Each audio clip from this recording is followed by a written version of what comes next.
This is Unreasonable Comics with Alicia C.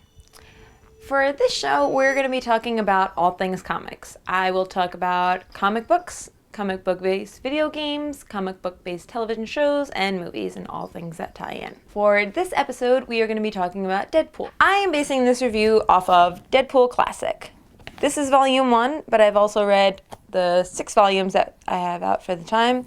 I believe there's about 8 or so, and we are going to start off with his origin story.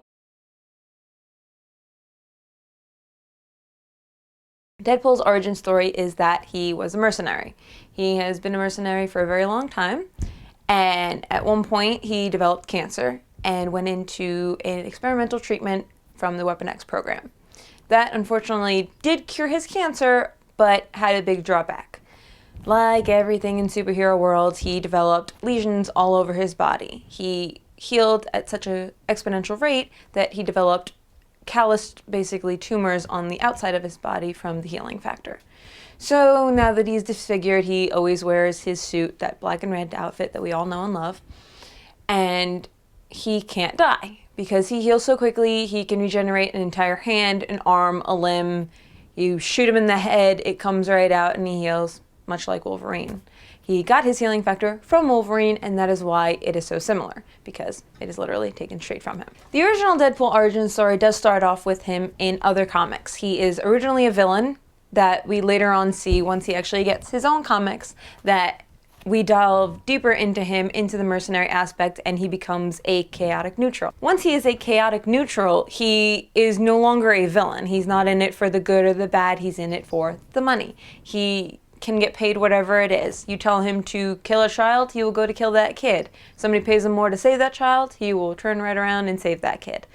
That is all that matters to him, is money. Some of the recurring themes in Deadpool are failure. The recurring themes in Deadpool are failure, loneliness, his love affair with Death, the actual person, striving to be good, which he usually fails at. That loops right back around. And he's also the merc with the mouth. That is the biggest theme through every comic, because all the other ones kind of come in and out, but that one is the main theme. He constantly talks to the point where people want to kill him just because he won't shut the hell up. He breaks the fourth wall while doing this all the time. That is another big theme for him, but that ties into him being the merc with the mouth. Everything he does is basically his own monologuing, and he admits to the fact that he is monologuing not because he wants to, but because there is a man at his typewriter writing everything down for him. He accepts that he is not in control of his own life, that somebody else is doing it for him, and that they are creating these own little worlds and interactions for him to get into. So that is one of the biggest upsides to Deadpool, is that it's not this in-depth serious comic where, like Batman, everything is a 30, comic story arc, and it's really in-depth and a lot of crossover, and it's really dark and deep.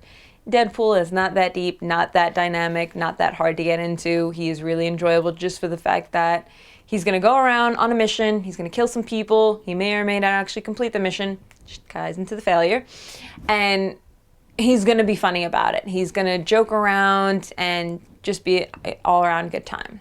In the first volume, you get some interaction with him and Cable. Him and Cable have a love and hate relationship. There are times where him and Cable work together. There are comic books even where it is Cable and Deadpool. They are a duo. Cable often recruits Deadpool for missions, getting his help because he knows that he is a great asset and that he can help him out a lot. Other times, though, Deadpool decides he wants to screw Cable over because somebody else paid him more, and then all of a sudden they hate each other again because Deadpool's an ass. Definitely the love affair with Death is a great asset, because there's always a love affair, or there's always a love interest. Because Deadpool is so lonely, he is always striving to make a connection with someone. He usually messes it up. He's got 2 best friends, and he screws that up all the time. But the love affair with Death is great because he literally can't screw it up. He has this immortality, basically, because he can't die. So when he actually does get his healing factor taken away for a very short period of time, he actually is on Death's doorstep, and he is in this kind of limbo place, and he interacts with Death for the first time. Thanks for yawning, by the way. When he gets his healing ability taken away, he actually goes into this limbo state place when he's dying and meets Death for the first time. And Death is not this amazingly gorgeous kind of fictional representation of something that's supposed to be evil or just considered a bad guy a lot of times.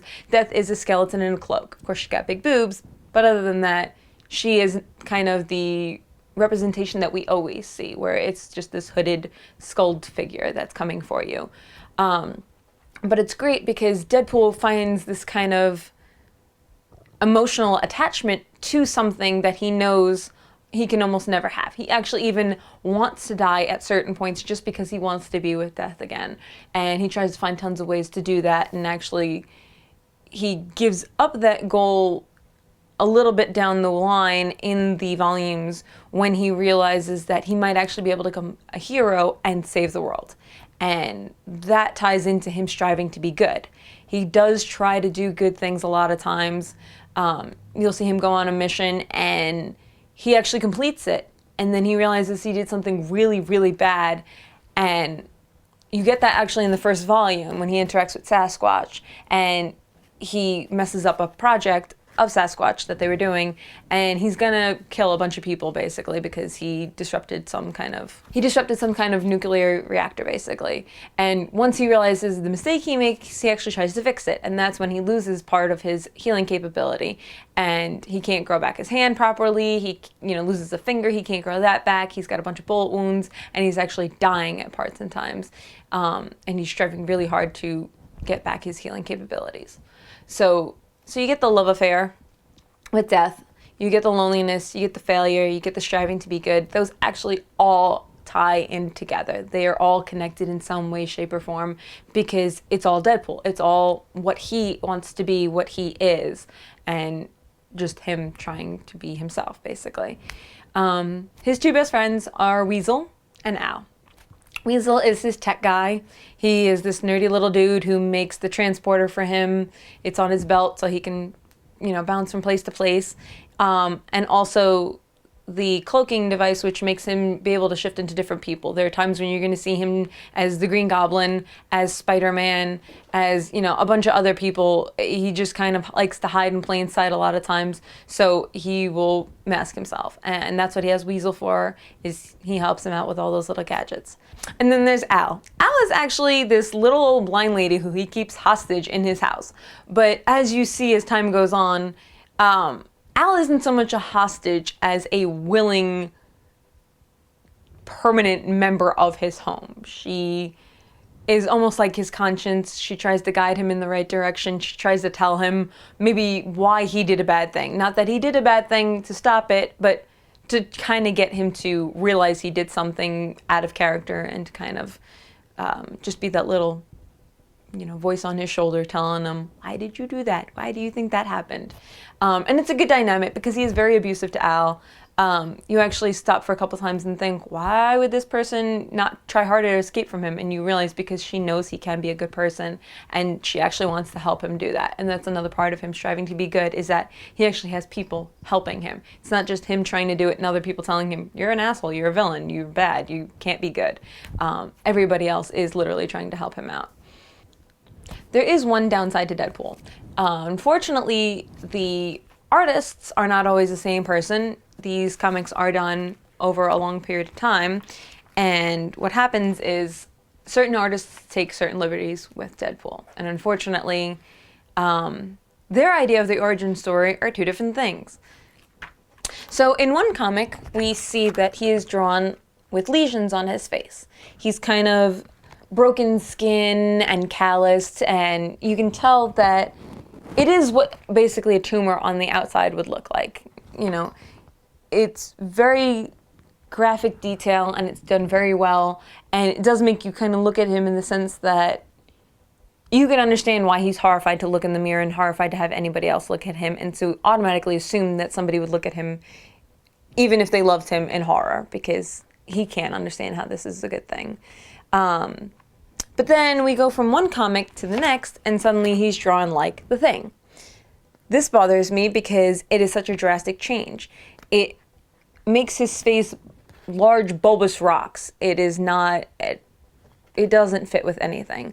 And unfortunately, too, sometimes what happens is you can see on the front that he is tall and he is muscular, but he's not overly built. He actually has kind of a gymnast figure in a way. Unfortunately, what happens is when they draw him in such a rocky formation, it changes what this looks like. He's got a rounded, almost oval head. He's got squared shoulders a bit, but he's got a tight waist. When you see him out of the uniform, or at least without the mask, he's got this very big, square, boxy head, and it is very bulbous, and you would think if he's got all that rock formation on his face, you'd see it underneath here. He wouldn't be so slim with all the proper definition of somebody who's just, very muscular. So that is a problem. It doesn't correlate with what he looks like in the uniform with what he looks like out of it. So that is definitely the biggest downside to Deadpool. Nothing to do with the actual storyline, nothing to do with Deadpool the character, just has to do with the artists.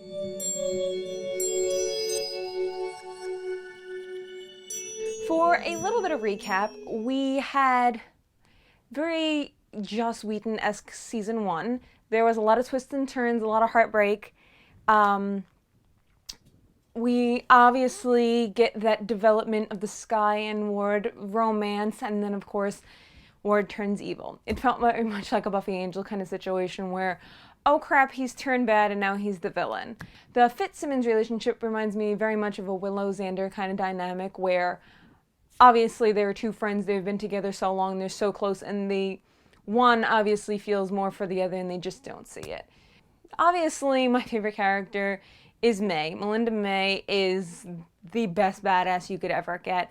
I love now that on Twitter, instead of doing Chuck Norris lines, we're doing Melinda May. You know, things like Melinda May counted to infinity twice. Just the most ridiculous things you could ever think of. It's hysterical, and I love it. We saw Coulson die in Avengers, and obviously now he comes back to life, and that was the majority of season 1's story arc. Was, yes, it revolved around Centipede and the girl in the flower dress, but their plot revolved around finding out how Agent Coulson came back. You know, we thought the major villain was the clairvoyant, but really what the clairvoyant wanted was the knowledge Coulson had. So really it was a very Coulson-eccentric season, and that was a good thing because a lot of us were trying to figure out how the hell did Coulson come back from the dead. And it was nice. It wasn't just a first episode synopsis. Oh yeah, this is what happened. Coulson got fixed. I mean, obviously they tell us, oh, he survived somehow and then he went to Tahiti. It's a magical place. But it was more than that. It was never just so simple as they helped him out and he survived. So we had that going on for us. Definitely, I called it when we first see Bill Paxton. I turned to my husband and I just went, oh, he's the most famous person we know. He's going to be evil. And it didn't happen the first episode he showed up, which was my bad. I called it on the first episode and he's like, no, I think they're going to try and make him a good guy. And I went, okay. And then when we find out he's a bad guy, I just went, I win! I win because I could see it coming. I love being able to do that. I mean, sometimes it sucks because you can't just enjoy something. You're like, I know it's going to happen. But it also makes you feel a little good because you do know the story well enough, or at least you know character development well enough that you're like, oh, I know what's going to happen. So, obviously Ward is evil, and the ending was very difficult for me. There was a lot of parts that I liked and a lot of parts I didn't. Obviously Fitz is now in a coma, and he's in intensive care, and they're doing the best for him. Once again, it's a very Willow-Xander kind of relationship because we did this sort of thing in the end of season 2 for Buffy where Willow winds up, she ends up in the hospital after getting hit over the head, and she's in there, and Xander kind of confesses a little love thing for her. We haven't seen Simmons do that for Fitz yet, but obviously Fitz has already confessed to Simmons his feelings, so there's that dynamic there. The fight scene between Melinda May and Ward was great, especially, flying Melinda May coming out of nowhere was hysterical. Because you knew Skye wasn't going to take him on hand-to-hand, and she's not a killer. Regardless of what Ward's done to her, she's not a killer. She's not going to shoot him. But you knew she had something in place, and it was hysterical watching Melinda May fly out of nowhere and beat his ass. The one thing that I could kind of see coming, and if I'm wrong, I'm wrong, but for season 2, I have a feeling, because I know my husband said to me, he's like, oh, Ward's gone now. And I went, they're never gone. I was like, this is a Whedon show. Nobody's ever gone. Even if they kill them, they're never gone. the girl in the flower dress obviously told Ward about, Sky's background. Not all of it, but he knows something, and he mentioned it to Sky. And I have a feeling the season 2 story arc is going to be based on Sky, and maybe when things start to happen to her, she's going to remember that, and we're going to have to go to some, secret location where Ward is being held captive, and he's going to have to help them out. And I have a very strong feeling that it's going to be almost like a Spike redemption storyline, where if they do bring Ward back, they may not. They might put him away, and we may never see his ass again. I just,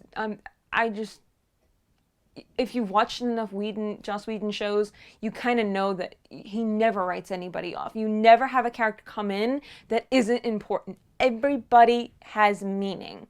There's never just a throwaway character. He's not like that. He thinks about these characters. He remembers them 5 seasons down. They will pop up and you'll be like, who the frick is this guy? And just like, don't you remember from, season 1, episode 12, this guy just randomly popped up. And it's like, it wasn't random.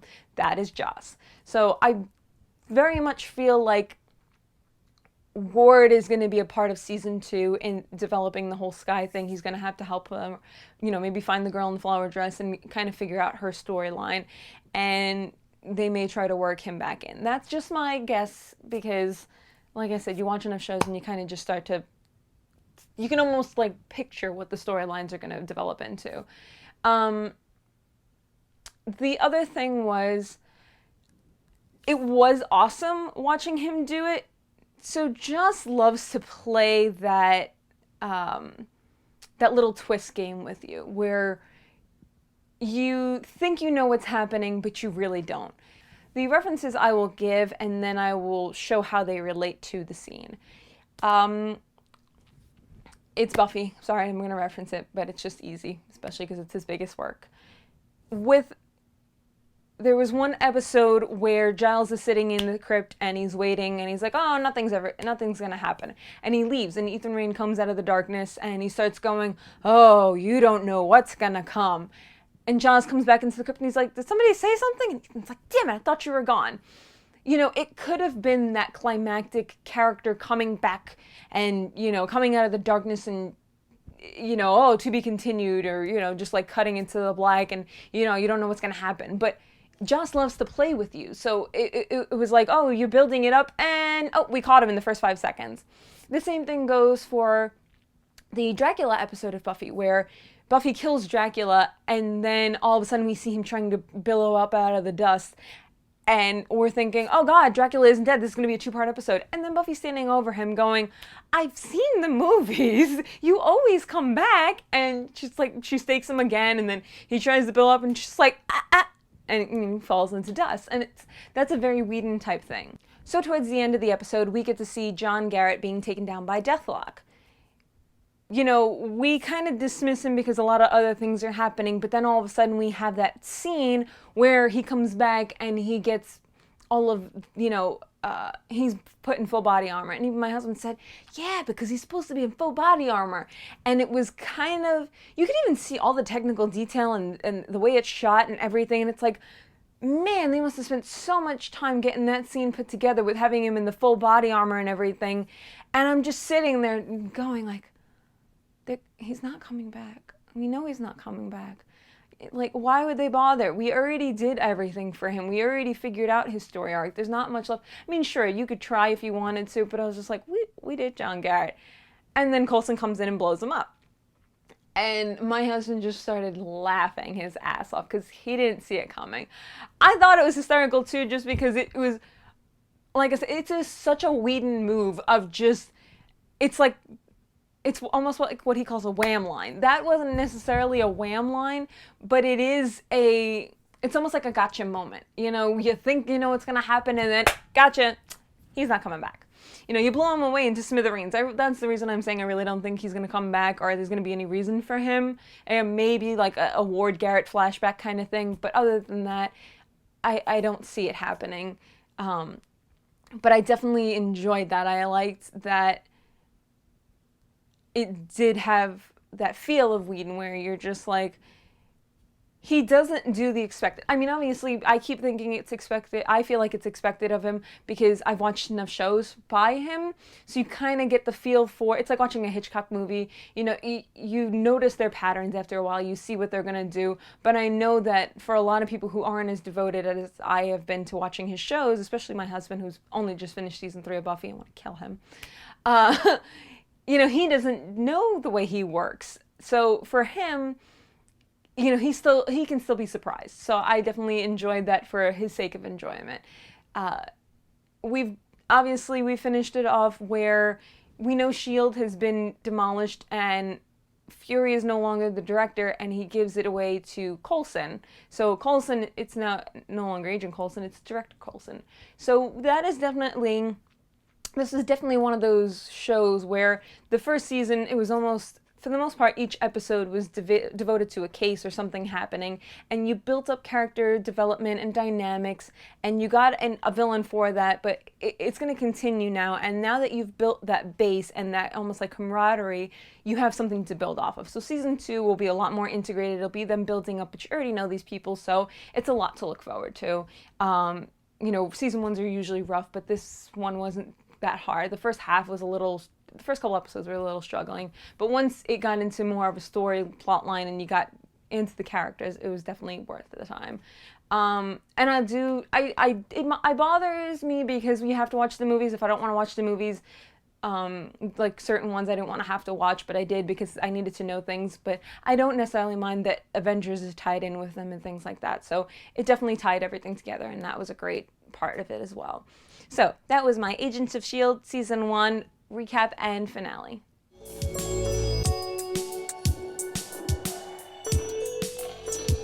So for Deadpool's transfer into other media, we don't really have a movie per se. We did have a Wade Wilson character put into the X-Men Wolverine movie. The problem with that was that they made him Weapon X, but they didn't make him Deadpool. It was very odd because the character buildup was kind of good actually.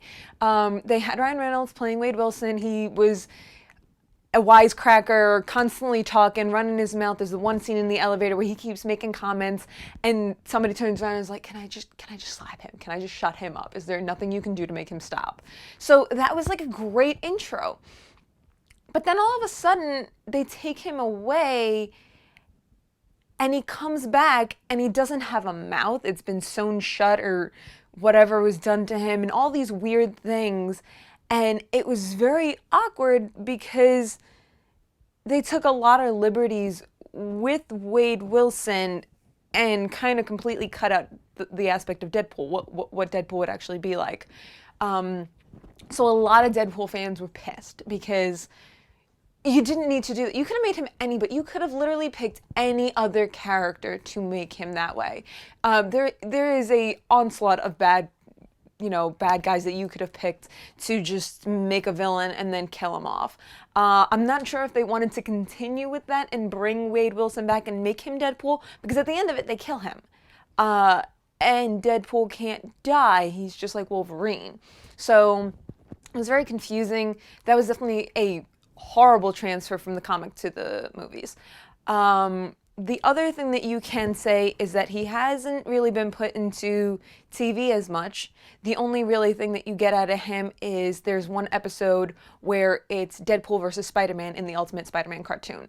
That one was actually pretty funny. You get that banter between Deadpool and Spider-Man. Anybody who reads comics with their interactions, certain fandoms have this opinion that we all know that Deadpool kind of doesn't have a preference, if you would. And he's got this weird attraction to Spider-Man. So there is kind of this love-hate entanglement. You always see Deadpool making these cutesy-pootsy little faces towards him in all the comics, and there's little hearts above him, and he's just like, "Honey, what would you like to do?" So it was great to get that one episode and to get that interaction between them. It was really good dialogue, banter, and everything like that. So we got a nice dose of him. Unfortunately, they only did the one episode. There hasn't been a cartoon, even X-Men. Nobody seems to want to put Deadpool in. It could be because he's such a loudmouth and he curses a lot, but you can work around that. There's anything you can do. Hell, we found ways to do all the other villains and all the other characters who have really deep and hard backgrounds and things like that. You find ways around them. You make it work, but they try to constantly say, just like DC tries to say that nobody wants Wonder Woman because she's a female and nobody wants a female superhero, they say nobody wants Deadpool because, he's trash talking and he breaks the fourth wall, and, nobody really wants him to be in the spotlight, which is total bullshit. The one really good thing I have to say is that they did make a video game for Deadpool. And a lot of people didn't like the video game, and I honestly think the only people who didn't like the video game are people who don't like Deadpool or don't really know Deadpool. Because every time you die, every time you do so, he's constantly talking to you. He is Deadpool. He doesn't shut up. He's constantly making little quips. Every time he fights somebody, he's making comments. When you die, he taunts you. You come back, and and a lot of it, yes, is repetition. He's going to say the same things over and over again for the most part. There's only so many lines they could have given him, and if you're going to die 8 times in a row, guess what? You're going to majorly hear the same stuff over and over again. But for the most part, it was a really good game. You get a lot of interaction with Cable, which it was good because if you read the comics, yes, he does have certain partners, but for the most part, the only kind of friend and partner and person that you can actually have him in a game with, that you can maybe play more than one or play off of them, is Cable. That is the best person you can have with him. Their friendship and dynamic is really awesome. So the game itself was great. There was a lot of banter. You can see Cable it pisses him off when Deadpool does Deadpool things, and that's like one of the greatest parts. It was a really good game. I know it is difficult at times because you can die a lot if you just like any game. I mean, you play Batman Arkham Asylum, hell, first couple of times, you die when you meet a boss. But overall, it was a really good game, and it was definitely true to Deadpool fans in the fact that he's constantly breaking the fourth wall. He's constantly talking to you. It has like little Deadpool snippets in between. I know somebody cut them together and tried to make it like a movie or an episode of like a cartoon for Deadpool. It's not. It's just the gameplay. It's still fun and cute, but it's just not. It's not a Deadpool show, and it's not a Deadpool movie, and I really wish that they would finally just get into it.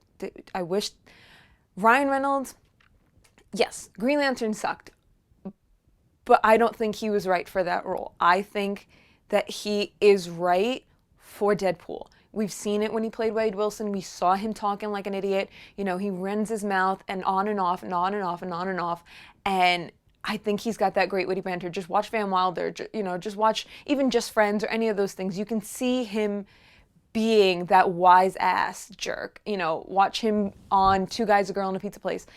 He has that personality. He can be that pain in the ass that even when he gets his ass kicked, he's still just there making quips. He's just making jokes. He doesn't stop. And I think that they should invest in him. I know he signed on for it and he still wants to do it. And I honestly think he would be a great Deadpool.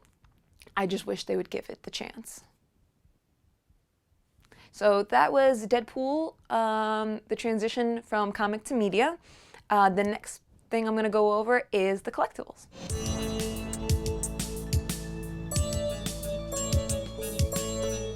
So now for the Deadpool collectibles, I have not gotten a lot of them. Once again, because he didn't have a transfer into other media, like a cartoon or a movie or anything like that. He only had the video game, and even with that, I don't think they really did a lot of merchandising for that. There obviously is always going to be stuff, though, because even if he's just a comic book character, they always do merchandising and stuff like that. It's just not a wide variety. It's not as big as you would get, like, with, say, a Batman or a Joker or the X-Men or anything like that. They've had so much transfer into other media. They've had dedicated TV shows and movies and games and worlds focused all around them. So they get a lot more help. But definitely Deadpool, anything Deadpool's great. I have the little Deadpool, the little pop-by. I looked around for this a lot because even though all the media people want to say that Deadpool isn't a fan or a big hit or anything like that, I went to a comic book convention in Louisville, and they had an entire table stacked up high with every character. I asked for Deadpool, they had sold out. You don't sell out of something that nobody really likes. And they had a lot of them, they told me. They were like, we had a whole bunch, it was only the second day, and somehow they had already run out. Why? Because Deadpool sells. Deadpool is great. This little guy, it's awesome. He looks great. Unlike some of the other ones where, like, you can even see, well, you can't really see, but on the back, it shows you Beast and Dark Phoenix and Silver Surfer. They look cutesy. They look little comic-y, whatever, and it looks really out of character. And I know that's what they kind of want for this sometimes, but honestly, I feel like Deadpool still looks like Deadpool. Deadpool looks like mini Deadpool in here. If you've ever seen on the comics, he's got his little mini-me guy that talks to him in his head and everything like that. This is what this looks like, and that's a great collectible to have because you still feel like it's as true to Deadpool. It's not them giving you this patronizing, cutesy-pootsy little outside of the spectrum of the good comics type of thing. I have seen other collectibles on eBay that I really wanted to get. Didn't get a chance to, though, unfortunately. It's also hard to get a decent looking collectible just in general, depending on what you want. I've seen too many, like even Harley Quinn's, once again, artists take liberties with certain things, and unfortunately they take liberties with what we know and love, and it's hard. At least for me, I am very almost loyal to what I like, so when they tweak it and they change it, certain things, certain Harleys I love, and other ones I look at it and I go, that's not Harley, that's just some girl painted up like Harley. So I feel like the same thing kind of goes with Deadpool. There are a lot of there's a lot of figures and stuff like that that I've seen that are really great. But once again, for the most part, I haven't seen anything that caught my eye so badly that I needed to have it, except for this little guy.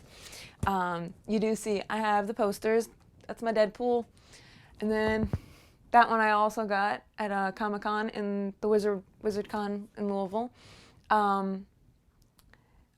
I had to get that one instead of another one where he's firing off two guns, I believe. The artist that was selling them, I only had, I think, $10 or so in my pocket, or $20, and I was trying to get this one, and I believe this one. I was getting the Rogue and Gambit for the X-Men. And I wanted both of them, and it was going to be $20, and if I needed to get the other one, it was $30 because it was a bigger poster. So I was a little upset about that, but for the most part, those are the collectibles that I'm aware of. If anybody else knows of anything, pass it my way. I would love to find out about it, to get it, to have it. As you can see, these are only a few of the things that I have. Can't fit everything on the back of me, but I do like my collectibles just as much as I like my comics and my video games and all that goes with it. So that has been the Deadpool review. We've done the comic, or at least the classic volumes 1 and 2, and then we've also gone over, obviously, the movie, the games, and a short little snippet of a cartoon, and then the collectibles. So this has been Unreasonable Comics with Alicia C. Next time on Unreasonable Comics, we're going to be going over Rogue. She is one of my top 4 favorite comic book characters, and she is one of 2 of my favorite female comic book characters. She's a very dynamic character. I know I love her, and everybody else will too. This has been Unreasonable Comics with Alicia C.